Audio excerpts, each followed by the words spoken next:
नांदेडमध्ये उद्धव ठाकरे यांच्या दौऱ्याच्या अनुषंगाने बैठक आयोजित करण्यात आलेली आहे। तर सकल मराठा समाजाच्या कार्यकर्त्यांनी ही बैठक उधळून लावली आहे।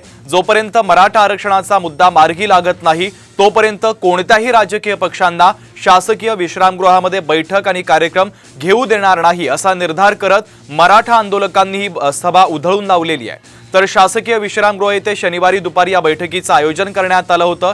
यावेळेस हा सगळा प्रकार घडलेला आहे। विशेष म्हणजे यापूर्वी देखील मराठा आंदोलकांनी या ठिकाणी भाजपची बैठक देखील होऊ दिलेली नव्हती। मागील काही दिवसांपासून मराठा आरक्षणावरून मराठा समाज आक्रमक झाल्याचं पाहायला मिळतंय।